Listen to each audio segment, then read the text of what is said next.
नमस्कार, आप देख रहे हैं जी बिहार झारखंड और इलेक्शन फिगर एंड फैक्ट के साथ मैं हूं आपके साथ राजेश कुमार। बिहार में चुनावी माहौल बनने लगा है। सभी दावेदार अपने अपने इलाके में सक्रिय हो गए हैं। जनता के मुद्दे उठाए जा रहे हैं। पोस्टर बैनर से इलाका पटने लगा है तो विकास के लंबे चौड़े वादे हो रहे हैं। पब्लिक भी पूछ रही है कि पुराने वादों का क्या हुआ। चौक चौराहों पर भीड़ है तो पार्टी दफ्तर गुलजार हो गए हैं। और इसी चुनावी माहौल में हम आपके लिए लेकर आए हैं ये खास कार्यक्रम। इसमें आपको मिलेगी आपके विधानसभा सीट को लेकर पूरी जानकारी। फिगर एंड फैक्ट के साथ हम आपको बताएंगे आपके सीट का पूरा हाल। तो चलिए शुरू करते हैं इलेक्शन फिगर एंड फैक्ट में आज का कार्यक्रम।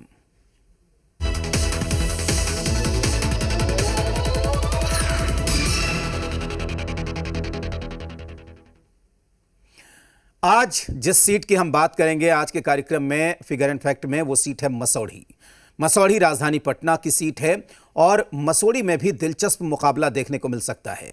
तो मसौढ़ी विधानसभा पटना जिले की एक महत्वपूर्ण सीट है, हॉट सीट मानी जाती है। आपको बता दें कि इसका लोकसभा क्षेत्र पटना साहिब है, जबकि विधानसभा संख्या जो है वो 189 है। और ये पाटलिपुत्र लोकसभा के अंदर आती है। इसकी प्रखंड जो है वो मसौढ़ी और धनरुआ है। आपको बता दें कि इसमें कुल पंचायत 36 है, जबकि नगर परिषद इसमें 34 हैं। और इसमें थाना मसौढ़ी, कादिरगंज, धनरुआ और भगवानगंज इसमें आते हैं। तो आज हम मसौढ़ी विधानसभा की आपके सामने बात करेंगे। मसौढ़ी की पहचान की अगर बारे में बात करें तो मसौढ़ी एक महत्वपूर्ण सीट है, राजधानी पटना की सीट है और कई मामलों में ये सीट बेहद महत्वपूर्ण मानी जाती है। आर्यभट्ट की नगरी के नाम से ये मशहूर है। इसका एक नाम तारेगना भी है। पटना से महज 30 किलोमीटर दूर यहाँ पर खगोल शास्त्री आर्यभट्ट की वेधशाला थी। और आपको बता दें कि इसका एक नाम तारेगना भी है। पटना से महज 10 किलोमीटर दूर पर ये स्थित है और इसका एक नाम तारेगना भी है। यहाँ खगोल शास्त्री आर्यभट्ट की वेधशाला थी, जिसमें वो प्रयोग किया करते थे खगोल विज्ञान को लेकर। ये 5 नदियों पुनपुन, दरधा, मोरहर, भूतही और कररुआ से घिरा हुआ इलाका है। तो ये आर्यभट्ट की नगरी है। तो मसौढ़ी सीट के बारे में हर जानकारी आज के कार्यक्रम में हम आपको देंगे कि मसौढ़ी पे क्या क्या हमें देखने को मिल सकता है। 2020 चुनाव की अगर बात करें, इसका चुनावी इतिहास की अगर बात करें तो मसौढ़ी में 2020 में रेखा देवी ने आरजेडी के टिकट पर चुनाव जीता था, जबकि 2015 में रेखा देवी ने राष्ट्रीय जनता दल के टिकट पर चुनाव जीता था। यानी कि 2 बार से रेखा देवी चुनाव जीत रही हैं, जबकि 2010 में जेडीयू से अरुण मांझी ने इस सीट पर मुकाबला जीता था। तो फिलहाल विपक्ष की स्थिति यहाँ पर ठीक दिख रही है। ये ऐसी सीट है। आपको बता दें कि 2020 के चुनाव में मसौढ़ी सीट पर नतीजा क्या रहा था, इसके बारे में आपको जानकारी देते हैं। आपको बता दें कि यहाँ पर आरजेडी की उम्मीदवार रेखा देवी ने चुनाव जीता था और उन्हें कुल वोट मिले थे 98,696। उन्होंने नूतन पासवान जो जनता दल यूनाइटेड की उम्मीदवार थी और उन्हें 32,227 वोटों से हराया था। नूतन पासवान को 66,469 वोट मिले थे। तो एक बड़े अंतर से आरजेडी की उम्मीदवार ने यहां पर चुनाव जीता था।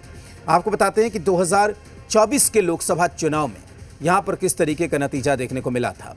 अब चूंकि मसौढ़ी सीट पाटलिपुत्र लोकसभा के अंदर आती है, इसलिए चुनाव में मीसा भारती जो आरजेडी की उम्मीदवार थी, उन्हें 1,12,894 वोट मिले। आप कह सकते हैं 53.33% मतदाताओं ने उन्हें वोट दिया, जबकि राम कृपाल यादव जो बीजेपी के उम्मीदवार थे, उन्हें 80,269 वोट मिले। यानी कि कुल पड़े वोट का 37.92% मतदाताओं ने उन्हें अपना मत दिया। तो यहाँ पर एक बड़ी बढ़त आप कह सकते हैं कि चुनाव में आरजेडी के उम्मीदवार मीसा भारती ने बनाई थी। तो ये कुछ आंकड़े हैं जो हमने आपको दिखाए हैं। अभी और भी आंकड़े बाकी हैं, लेकिन चलिए अब आपको सीधे जनता की जुबानी सुनाते हैं कि उनकी समस्याएं क्या हैं, कितना विकास हुआ है और किन चीजों का इंतजार अभी भी है। न कहीं जाने के लिए रास्ता है, रास्ता भी बना हुआ तो सब जो है टूटी फटी है। पूरा कचरा है। पहले होता था, निकला था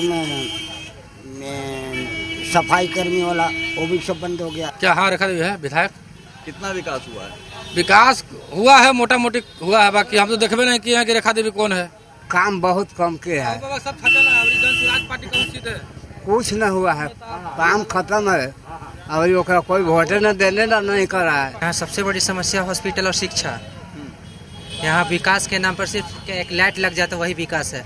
बाकी यहाँ विकास देखने लायक है। आप देखिए, सिर्फ गरीबों का तंग किया जाता है। सामने आपको नजर के सामने विकास का पता चला है, कितना विकास हुआ है नहीं हुआ है। और तो आप लोग देख रहे हैं जो जाने में यहाँ पे 1 घंटा लग रहा है, एक रेलवे गुमटी पार करने में कम से कम 1 घंटा लग रहा है। तो कितना काफी जाम था वहाँ, तो गए थे हम अभी। आप देख ही रहे हैं। तो विकास क्या होगा? विकास करने के लिए तो सरकार को भी आना। देखें, जाके फाटक पे देखें तो परेशानी तो आप देख रहे हैं। जाम हो गया। ये तो पुल कितना साल से बन रहा है? पुल तो 2 साल 3 साल हो गया, अभी तक नहीं कुछ बना है। काम लगता है फिर बंद हो जा रखा है कि क्या है। तो पब्लिक का भी ये मानना है कि कुछ काम हुए हैं, लेकिन कई सारी समस्याएं हैं जो अभी बाकी हैं। अब हम बात करेंगे इलाके की समस्याओं के बारे में। हमने पब्लिक से बात की, उन्होंने जो समस्याएं हमें बताई वो हम आपको बता रहे हैं। उन्होंने बताया कि अनुमंडल होने के बावजूद भी सरकारी कॉलेज इलाके में नहीं है। आपको बता दें कि एक समस्या ये भी निकलकर सामने आई कि लड़कियों के लिए उच्च शिक्षा की कोई बेहतर व्यवस्था यहाँ पर नहीं है और लड़कियों की शिक्षा के लिए दिक्कत होती है। वित्त रहित कॉलेजों में पढ़ाई करने की मजबूरी इलाके के छात्र छात्राओं की बनी हुई है। आपको बता दें कि नगर में अतिक्रमण की एक बड़ी समस्या देखने को मिलती है और इसकी वजह से जाम लगता रहता है। रेलवे गुमटी पर हर रोज जाम का मंजर देखने को मिलता है और इससे बड़ी परेशानी इलाके के लोगों को होती है। इलाके में सीवेज सिस्टम की कमी है, किसानों के लिए सिंचाई और बाजार की समस्या है, इलाके में जल जमाव की भी समस्या है, अस्पतालों में डॉक्टर की भारी कमी देखने को मिलती है और इलाके में वित्त रहित कॉलेजों में पढ़ाई करने की भी मजबूरी है। आपको बता दें कि नगर में अतिक्रमण एक बड़ी समस्या है। ये तमाम ऐसी समस्याएं हैं जो मसौढ़ी सीट पर देखने को मिलती हैं। हमने आपको बताया कि रेलवे गुमटी पर हर रोज जाम लगा रहता है और कई इलाके ऐसे हैं जहां पर जल जमाव एक बड़ी समस्या है। और अब आपको बताते हैं कि इलाके का मुद्दा क्या रहने वाला है, यानी कि 2025 के चुनाव में किन किन मुद्दों पर यहां पर लोग वोट डाल सकते हैं। जो सबसे बड़ा मुद्दा है वो है बेहतर शिक्षण संस्थान का मसौढ़ी में अभाव है। तो बेहतर शिक्षण संस्थान एक बड़ा मुद्दा हो सकता है। इसके अलावा बेहतर सरकारी अस्पताल, बड़ा अस्पताल इलाके में एक मुद्दा हो सकता है इस बार के चुनाव में। सड़क जाम की समस्या से चूंकि रोज लोगों को जूझना पड़ता है तो ये एक बड़ी समस्या हो सकती है। और जो वादा किया गया था आरओबी के निर्माण का, एक पुराना वादा है, एक लंबित काम है। आरओबी निर्माण में देरी भी एक बड़ा मुद्दा यहां पर बन सकता है इस बार के चुनाव में। तो लगातार हम बात कर रहे हैं मसौढ़ी के आंकड़ों को लेकर कि कौन कौन से मुद्दे इस बार के चुनाव में उठाए जा सकते हैं। जनता से जब हमने बात की, मसौढ़ी की पब्लिक से जब हमने बात की, तो वहां पब्लिक की क्या प्रमुख मांग है इसके बारे में हम आपको बताएंगे। आपको बता दें कि रोजगार की बेहतर व्यवस्था हो। सबसे बड़ी जो मांग है मसौढ़ी की पब्लिक की वो ये है कि इलाके में रोजगार की बेहतर व्यवस्था हो, अस्पतालों की हालत में सुधार हो और सड़क जाम की समस्या से उनको छुटकारा मिले। ये प्रमुख मांग है। इलाके में सरकारी कॉलेज खुले, बेहतर शिक्षण संस्थान उन्हें मिले। ये कुछ प्रमुख मांग है जो हमारे सामने जनता ने रखी है और हम उम्मीद करते हैं कि जब वोट मांगने के लिए नेताजी उनके दरवाजे पर पहुंचेंगे तो ये सारी मांगें मसौढ़ी की पब्लिक नेताजी से करने वाली है। तो आपको लगातार हम मसौढ़ी के आंकड़ों के बारे में बता रहे हैं कि समीकरणों के लिहाज से मसौढ़ी इस बार किस तरीके से यहाँ पर मुकाबला रहने वाला है, किस तरीके का मुकाबला यहाँ पर देखने को मिलेगा, वो हमने आपको बताया। आपको बता दें कि राजधानी पटना से इतना करीब होने के बावजूद भी मसौढ़ी विकास की रेस में पिछड़ गया है। जनता की प्रतिक्रिया इस मुद्दे पर मिलीजुली है। कई समस्याएं ऐसी है जिसका पब्लिक तुरंत समाधान चाहती है, तो कई लोग ऐसे भी हैं जिनके मुताबिक इलाके में विकास के कई काम किए गए। हमारी टीम ने ग्राउंड जीरो पर जाकर पब्लिक से बात की। बस यही सब व्यवस्था है, बाकी जो सीरियसली मैटर आता है वो सब तुरंत ट्रांसफर यहाँ से करता है। यहाँ पे व्यवस्था नहीं है उतना। अस्पताल में तो इलाज ठीक ठाक हो रहा है सर जी, बढ़िया हो रहा है इलाज। परेशानी भी आता है क्या? कोई परेशानी नहीं है, नहीं, बहुत बढ़िया इलाज हो रहा है। भाई बाहर पंखा है कि आदमी के मौसम में कितना गर्म लग रहा है, ये समस्या का है। अब पूजा में लाइन कटा हुआ लग रहा है नहीं, तो ये समस्या है। तो जो चीज है वो बुनियादी सुविधा मसौढ़ी में उसका घोर अभाव है। शिक्षा, स्वास्थ्य, रोड, पानी, सभी का घोर अभाव है। कोई देखने वाला मसौढ़ी विधानसभा को नहीं है। इलाज यहाँ होवे नहीं करता है, कोई चीज का व्यवस्था ना है। सब नेता से लेके विधायक तक सब वही है, वार्ड पार्षद भी वही है, समझ नीचे से लेके ऊपर तक सब वही है। में अगर सर माथा फूट जाए, अगर यहाँ माथा फूट जाए तो कोई टाका देने वाला भी नहीं है। कहाँ जाते हैं गरीब आदमी, प्राइवेट में जाते हैं, वो कितने रेफर कर देते हैं कि आप यहाँ जाइए, उस हॉस्पिटल में जाइए। यहाँ पे कोई किसी तरह की सुविधा नहीं है। तो जब हमने पब्लिक से बात की तो वो तमाम ऐसे मुद्दे हैं जिनके बारे में वो बता रही हैं, तमाम समस्याओं को गिना रही हैं, जो काम होने थे, जिनका वादा किया गया था लेकिन उसे पूरा नहीं किया गया। और अब बताते हैं वोटर्स का आंकड़ा कि मसौढ़ी सीट पर मतदाताओं की संख्या कितनी है। आपको बता दें कि कुल मतदाताओं की जो संख्या है वो है 3,49,903 यहाँ पर कुल मतदाता हैं, जिसमें पुरुष मतदाताओं की संख्या 1,81,693 है, जबकि महिला मतदाताओं की अगर बात करें तो 1,68,210 महिला वोटर्स हैं। तो एक बड़ी विधानसभा सीट अगर आबादी के हिसाब से हम कहें तो यहाँ पर हमें देखने को मिल रहा है। और मसौढ़ी का सारा समीकरण, मसौढ़ी के एक आंकड़े आज हम आपको बता रहे हैं। और अब बात करेंगे पीके फैक्टर की। आपको बता दें कि प्रशांत किशोर और उनकी पार्टी जनसुराज के बारे में मसौढ़ी की पब्लिक क्या सोचती है, यह हम आपको बता रहे हैं। मसौढ़ी विधानसभा के मतदाताओं ने प्रशांत किशोर और उनकी जनसुराज को लेकर भी तरह तरह की प्रतिक्रियाएं दी हैं। प्रशांत किशोर को लेकर मसौढ़ी की पब्लिक की मिली-जुली प्रतिक्रिया सामने आई है। कुछ लोग मानते हैं कि जनसुराज बेहतर विकल्प बनकर उभरेगी, तो कईयों का यह मानना है कि फिलहाल जनसुराज की उपस्थिति यहां पर वैसी नहीं है।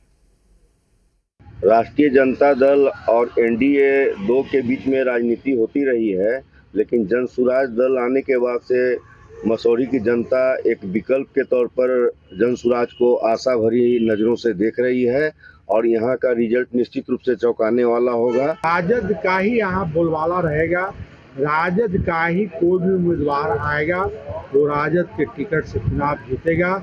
जनसुराज पार्टी यहाँ कुछ भी नहीं कर पाएगी।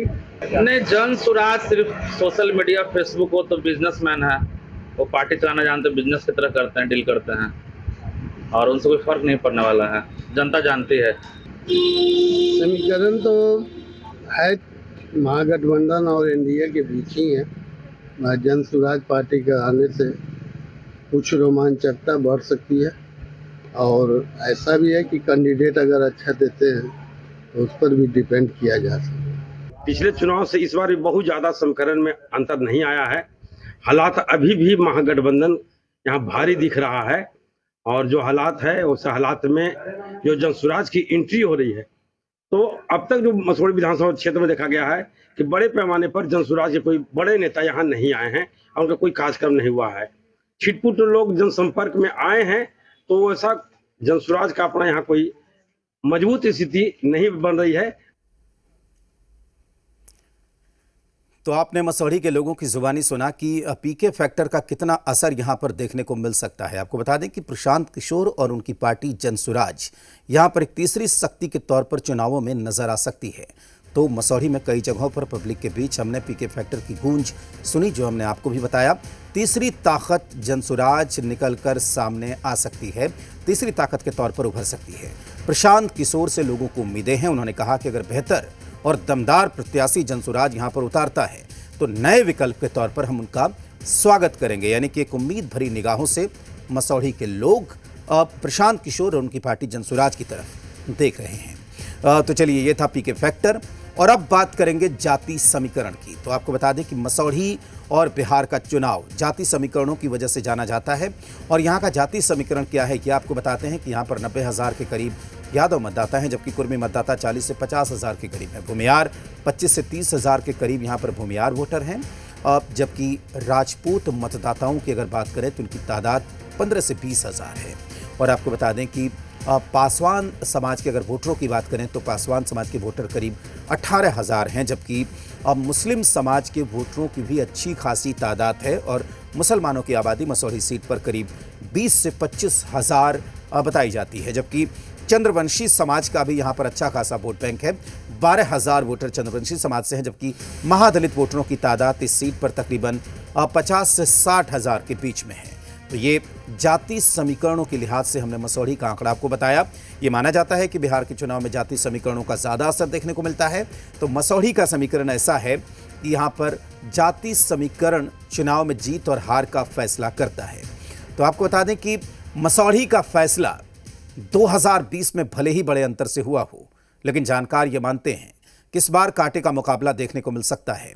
मसौढ़ी का चुनावी इतिहास क्या रहा, साथ ही इस बार के चुनाव में कौन कौन से मुद्दे हावी रह सकते हैं, जनता की डिमांड क्या है और मसौढ़ी किन मुद्दों पर मैंडेट देता है, इन सब सवालों को लेकर हमने खुलकर बात की मसौढ़ी के रहने वाले वरिष्ठ पत्रकार नागेंद्र नाथ शर्मा से। यहाँ मुद्दा तो अनेकों हैं, लेकिन अहम मुद्दा यहाँ सिंचाई की हो रही है। अटल बिहारी वाजपेयी ने नदी जोड़ों का यह भी घोषणा किया था, लेकिन उनका सपना साकार नहीं हुआ। और जगदेव प्रसाद जी जो जहानाबाद क्षेत्र के और मंत्री भी रह चुके, उन्होंने पुनपुन में बराज के लिए घोषणा भी किया था, उनका भी सपना साकार नहीं हो पाया है। अगर मान लीजिए कि पुनपुन में बराज बना दिया जाता तो जहानाबाद से लेकर करके पुनपुन नदी के दक्षिणी किनारे तक सिंचाई का काम बहुत अच्छे ढंग से संपन्न होता। आज मोरहर नदी की स्थिति ये है कि वह मृत प्राय हो गई है। अगर मान लीजिए कि नदी को जोड़ दिया जाता, पुनपुन, सोन और दरधा को जोड़ दिया जाता, मोरहर को जोड़ दिया जाता, तो यहाँ का सिंचाई व्यवस्था जो है सो बहुत अच्छे ढंग से होती। किसानों के सामने एक समस्या और किसानों के सामने जो समस्या थी वो हल हो जाता। विधायिका यहाँ हैं श्रीमती रेखा देवी जी। श्रीमती रेखा देवी जी इस क्षेत्र में स्कूल भवन या और भी काम किए हैं, सड़क का भी किए हैं, लेकिन बहुत सी योजनाएं उनका सफल नहीं हो पाया है। राजद से कैंडिडेट हैं और लालू जी के चलते यादव लोग ज़्यादातर उनको मदद करते हैं और यह क्षेत्र जो है सो यादव बहुल क्षेत्र है। तो यादव के साथ साथ और लोगों का मिसलेनियस वोट है, जैसे वो अपने पासवान जाति से हैं, पासवान का वोट मिल जाता है, हरिजन का कुछ मिल जाता है। और यहाँ ये इतनी बात निश्चित है कि रेखा देवी पॉपुलर भी हैं। यहाँ तो जैसे मान लीजिए कि जाम की समस्या, तो जाम की समस्या के लिए ब्रिज का निर्माण की घोषणा हुआ और हाथ भी लगा हुआ है, लेकिन बहुत धीमी गति से चल रहा है। वह केंद्र सरकार के अंदर में है, लेकिन पुल निर्माण जो पुल का जो अप्रोच रोड है वह जो है सो राज्य सरकार के अधीन है, पुल निर्माण निगम के अधीन है। अब पुल निर्माण ही काम कर रहा है, लेकिन यहाँ पर जो है काम अभी बहुत धीमी गति से चल रहा है। अभी फिलहाल तो काम महीनों से ठप पड़ा हुआ है। इसी के साथ आज के फिगर एंड फैक्ट में इतना ही। उम्मीद है कि आपको मसौढ़ी सीट की पूरी जानकारी मिल गई होगी। साथ ही आपने यहाँ की पब्लिक का मूड और राजनीति का मिजाज भी भांप लिया होगा। अगले एपिसोड में मिलते हैं किसी और सीट के फिगर एंड फैक्ट के साथ। तब तक के लिए नमस्कार।